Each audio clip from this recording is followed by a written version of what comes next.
Kita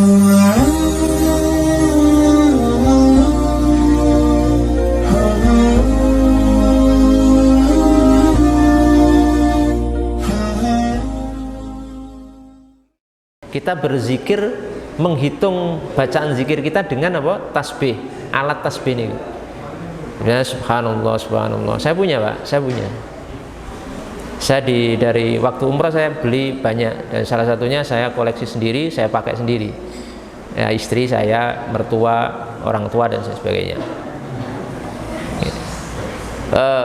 Berzikir dengan tasbih, kalau dalam bahasa Arabnya musabbah, itu perkara yang boleh, sebab tasbih itu kan alat, itu alat hitung. Kalau kita zikir pakai ngitungnya pakai jari-jari ini kan alat hitung, gitu.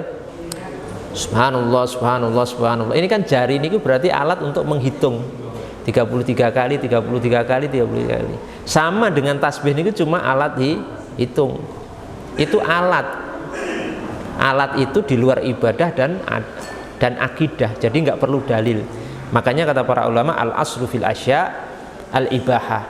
Jadi asal perkara sesuatu di luar ibadah dan adat, di luar ibadah dan akidah itu adalah apa? Boleh. Itu masalah duniawi yang asalnya hukumnya apa? Boleh. Ini harus dipahami dulu seperti ini ya, jangan sampai kita memahami alat itu sebagai ibadah. Jadi nanti kalau ini rancu, maksudnya ngeten. Ketika kita memahami tasbih atau tangan itu sebagai alat, kemudian seharusnya alat kita pahami sebagai ibadah, itu keliru. Ibadahnya kan zikirnya. Kalau alat hitungnya itu kan masalah apa? Dunia. Jadi kalau masalah dunia itu tidak perlu dalil dan contoh dari Nabi Muhammad SAW. Kedua, di zaman Nabi, berarti kan penting sekali ini. Di zaman Nabi itu telah ada seorang wanita yang berzikir dengan tasbih. Kalau waktu itu namanya baina yadaiha nawa au haso. Nawa itu apa ya? Biji kurma, Pak. Biji kurma atau haso. Haso itu kerikil. Di zaman Nabi belum dironce pakai benang. Di zaman Nabi itu pakai biji kurma, Pak. Jadi niki ngantongi biji kurma, nanti nek zikir itu dikeluarkan satu, ini dikantongi. Subhanallah, subhanallah, subhanallah. Nanti kan hitung di sini. Pakai biji kurma, ngertos biji kurma? Nah, niku. Atau kerikilnya dikantongi di kain, terus nanti pas zikir dikeluarkan satu-satu. Astagfirullahaladzim, astagfirullah, astagfirullah, atau Allahu Akbar dikeluarkan satu-satu untuk menghitung. Niku di zaman Nabi ada seorang wanita yang seperti ini. Kemudian ketika itu Nabi melihat, karena diceritakan oleh sahabat Sa'ad bin Abi Waqqas, annahu dakhala ma'a Rasulullah ala imra'atin wa baina yadayha nawa aw hasa. Jadi Sa'ad bin Abi Waqqas niku pernah masuk bersama Nabi Muhammad SAW, dan waktu itu ada seorang perempuan yang sedang berzikir dengan biji nawa, biji kurma ataupun kerikil. Lah, kejadian ini tidak diingkari oleh Nabi Muhammad SAW. Berarti namanya takrir. Takrir persetujuan Nabi. Seandainya memakai kerikil atau biji kurma untuk menghitung zikir itu termasuk perkara yang tidak boleh atau perkara yang haram, maka tentu Nabi akan melarangnya. Kalau Nabi tidak melarang, itu namanya takrir, persetujuan Nabi Muhammad SAW.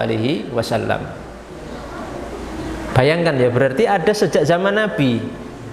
Dan Nabi tidak melarang, ya, tidak melarang.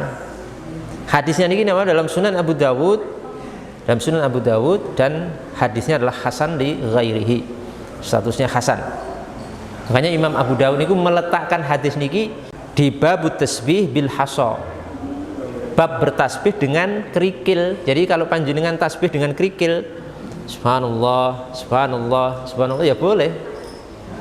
Kalau haram tentu akan diingkari oleh Nabi Muhammad SAW.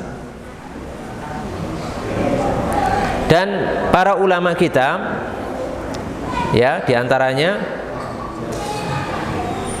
Al-Imam Muhammad Al-Azim Abadi rahimahullahu ta'ala, dalam penjelasan kepada Sunan Abu Dawud, beliau mengatakan begini, mengomentari hadis ini, riwayat tadi, Wal haditsu dalilun ala jawazi addi tasbih bin nawa wal hasa wa kadza bil musabbah. Dalil riwayat hadis tadi yang kita baca tadi itu menjadi dalil bolehnya untuk menghitung tasbih zikir dengan nawa. Nawa niku biji apa tadi? Kurma. Wal hasa kerikil wa kadza bil musabbah. Demikian pula dengan musabbah. Musabbah itu tasbih yang ada sekarang ini. Tasbih yang ada sekarang ini. Karena di sini Nabi membolehkan, Nabi mendapati perempuan melakukan itu di zaman beliau dan tidak diingkari. Berarti kan penting sekali ini. Karena begini ya, ini itu terulang-ulang terus pertanyaan seperti ini. Dan anehnya maksudnya sebagian pihak itu mengklaim itu enggak boleh, itu haram, enggak boleh. Nah, di zaman Nabi sudah terjadi seperti itu. Di zaman Nabi disetujui oleh Nabi Muhammad SAW. Bahkan ada beberapa athar dari para salaf, para ulama pendahulu kita sejak zaman sahabat yang ternyata mereka berzikir juga dengan tasbih. Seperti diantaranya adalah Sa'ad bin Abi Waqqas. Sahabat Sa'ad bin Abi Waqqas itu sahabat, Pak. Sa'ad bin Abi Waqqas itu kana yusabbihu bil hasa wan nawa. Beliau itu bertasbih dengan apa? Hasa itu kerikil kecil, wan nawa, dan juga apa? Nawa itu biji kurma. Dalam musannaf sebutkan musannaf Abu Bakar ibn Abi Syaibah, dan juga diriwayatkan dari Abu Darda. Abu Darda niku memiliki nawa wal hasa. Bahkan nawa biji kurma yang dipakai berzikir sahabat nih, sahabat lagi ya, Abu Darda niku dari kurma ajwah, kurma yang mahal nih, kurma ajwah. Isinya beliau gunakan untuk berzikir. Ya, itu disebutkan juga dalam Imam Ahmad ibn Hanbal dalam Az-Zuhud. Imam Ahmad ibn Hanbal dalam Az-Zuhud. Jadi beliau itu kalau ngeten cara zikirnya sahabat Abu Darda niku, kalau berzikir satu ucapan zikir, beliau itu akan bawa kantong, Pak. Kantong itu isinya biji kurma. Terus kalau ketika beliau berzikir satu ucapan itu fa'akhrajahunna wahidatan yusabbihu bihinna. Beliau itu bertasbih, kemudian setiap tasbih dikeluarkan satu-satu. Subhanallah dikeluarkan satu, subhanallah dikeluarkan satu, supaya nanti dihitung, oh berapa tuh? Oh 30. Nah, gitu.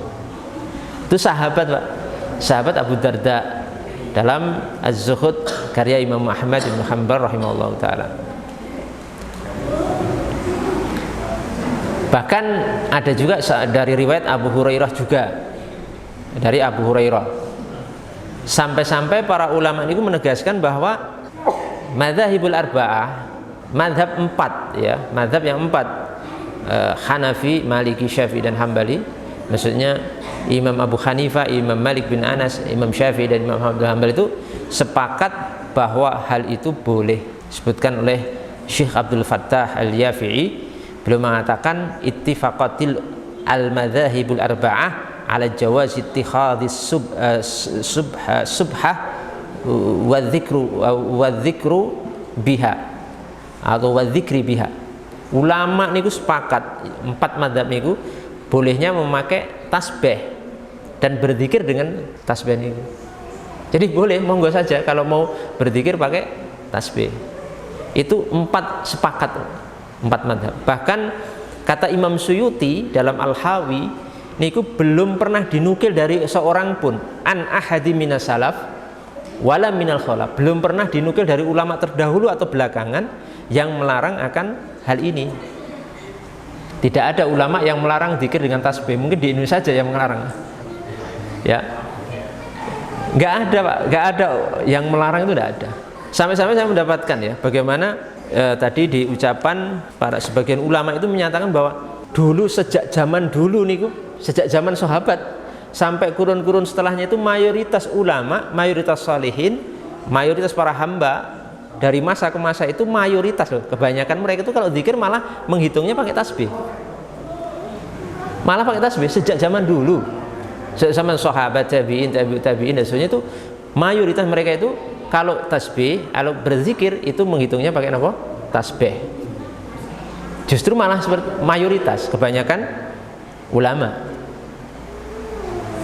Ya, kebanyakan ulama. Kalau mungkin ya kita begitu kurang puas dengan ini, Syekh Ibnu Taimiyah rahimahullahu taala dalam Majmu' al-Fatawa juga menyatakan bolehnya hal tersebut. Bahkan beliau mengatakan itu baik. Beliau mengatakan wa amma adduhu bin nawa wal hasa wa nahwi dzalika fa hasanun. Adapun menghitung zikir dengan biji kurma atau kerikil dan semisal itu, termasuk tasbih ya, itu merupakan perbuatan baik. Bahkan kata beliau Syekhul Islam itu bahwa di antara para sahabat itu ada yang melakukan, seperti contohnya sinten, sahabat Abu Hurairah. Bahkan Nabi pernah melihat Ummul Mukminin, salah satu istri beliau itu yang berzikir juga dengan ini, dan beliau mentakrir, maksudnya mentakrir itu menyetujui daripada itu, menyetujui daripada hal tersebut. Dan juga dari ulama belakang itu yang membolehkan ini adalah Syekh Abdul Aziz bin Baz rahimahullahu taala, ulama di Saudi, di Fatwa Lajnah Daimah, kemudian Syekh Muhammad bin Shalih Al-Utsaimin di Majmu' Fatawa beliau, dan juga para ulama yang lainnya. Jadi luar biasa ya kalau kita kaji masalah ini begitu jelas. Sebenarnya itu masalahnya itu ringan karena itu masalah duniaan, cuma alat hitung. Dalilnya sudah ada jelas sekali. Para ulama jumhur membolehkan, tapi sayang maksudnya sebagian pihak itu mengklaim itu kemudian menjadi masalah yang begitu menyeramkan ya, seolah-olah itu orang itu kalau zikir pakai tasbih sudah tamat, itu sudah dianggap menyimpang, sesat atau ahli bid'ah dan lain sebagainya, hanya karena apa? Berzikir pakai tasbih. Padahal nggak paham. Mungkin orang-orang ini nggak paham permasalahannya. Bagaimana akan dibid'ahkan atau disesatkan para ulama yang telah saya sebutkan namanya tadi. Ibnu Taimiyah lah misalnya, Ibnu Taimiyah, Syekh bin Baz, Ibnu Utsaimin, itu bisa dibuktikan di buku-buku beliau. Referensinya ada jelas begitu. Ketika saya di Saudi, di Haramain, di Mekah Madinah niku, penjual tasbih niku ratusan, Pak. Ratusan toko di Saudi niku menjual tasbih. Mungkin itu impor dari Indonesia. Ya, atau dari Cina, dari India, itu impor, itu ratusan toko. Dan para ulama di sana nggak ada yang melarang karena memang nggak dilarang. Jadi aneh kalau kemudian loh ini kok jadi serem di Indonesia ini, walaupun bagi sebagian orang gitu. Kita tidak mengatakan kemudian misalkan panjenengan biasa zikir pakai tangan, silahkan aja, tidak ada masalah, nggak usah pakai tasbih juga nggak masalah. Ini keterangan ini hanya untuk mendudukkan permasalahan suatu hukum ya, hukum suatu permasalahan, supaya kita itu bisa memberikan toleransi kepada teman-teman sesama muslim yang mungkin zikirnya pakai tasbih. Jangan mudah menyesatkan, jangan mudah menyalahkan dalam kondisi kita nggak paham duduk permasalahannya.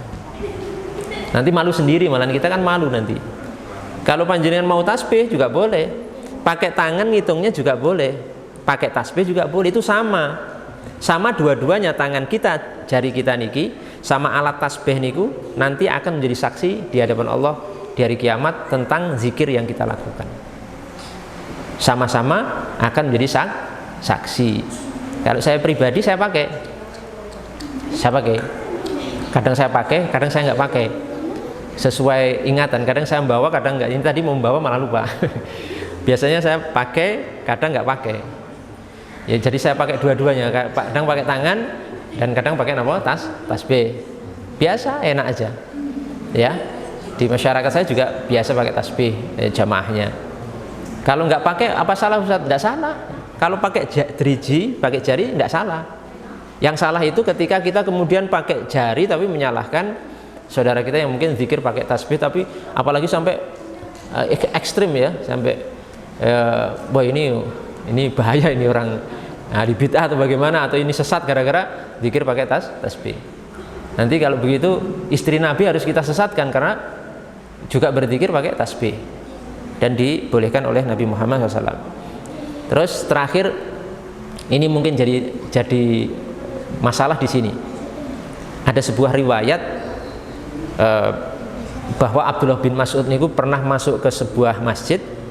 Di masjid itu ada orang kumpul berzikir, gitu. Ada orang kumpul berzikir, laki-laki bertahlil, bertasbih, bertahmid itu sambil ngitung pakai kerikil. Kemudian Abdullah bin Mas'ud ini mengingkari kelompok orang ini. Mengingkari kelompok orang ini. Sampai mengatakan orang yang menghendaki kebaikan itu belum tentu benar. Lah, ini dijadikan dalil kata tasbih itu haram. Ini buktinya riwayat ini. Saya tahu Pak itu. Ini bukan begitu maksudnya. Jadi ini harus dipelajari riwayatnya bagaimana. Kisah itu, perhatian ya. Ini yang banyak sekali salah. Ustadz aja salah ini. Sebagian ustadz itu keliru mami. Riwayat atau kisah itu maksudnya apa? Kelompok manusia yang sedang zikir di masjid yang melingkar, kemudian berzikir bareng, kemudian pakai kerikil ngitungnya itu adalah orang-orang Khawarij, sekte sesat Khawarij yang mengkafirkan kaum muslimin disebabkan ketika kaum muslimin itu melakukan dosa besar. Makanya kalau kita telusuri jalurnya niku, nanti Nabi itu bersabda tentang orang ini. Mereka yakhrujuna minad-din kama yakhruju sahmu minar ramiyah. Orang-orang ini adalah orang yang keluar dari agama seperti busur keluar dari anak panahnya. Yaqra'unal Qur'ana, mereka itu membaca Al-Qur'an tapi tidak melampaui kerongkongan mereka. Mereka siapa itu? Khawarij. Sekte kelompok Khawarij yang mengkafirkan kaum muslimin, yang membunuhi kaum muslimin disebabkan dosa yang dilakukan oleh umat Islam. Kalau ahlu sunnah niku keyakinannya ketika seorang berbuat maksiat yang penting bukan syirik, niku tidak keluar dari Islam. Tapi kalau Khawarij tidak Pak, dikafirkan. Jadi misalnya ada orang, misalkan ada orang minum mabuk-mabukan, itu dikafirkan orang kelompok Khawarij ini. Nah itu yang diingkari oleh Nabi. Maka dalam akhir hadis kan Nabi mengatakan apa? Kalau kamu ketemu orang seperti itu, faktulhum, bunuh mereka. Tapi jangan nanti membunuh ya. Maksudnya di sini itu kewajiban pemerintah. Saking ngerinya kelompok ini. Tapi masalah menghitung dengan apa?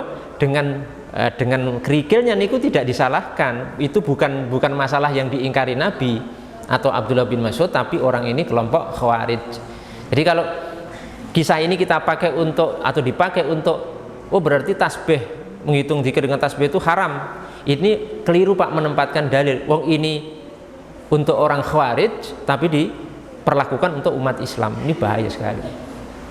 Silahkan cek nanti hadis-hadis termasuk dalam masalah tersebut, riwayat-riwayat seperti apa dan pemahamannya seperti apa.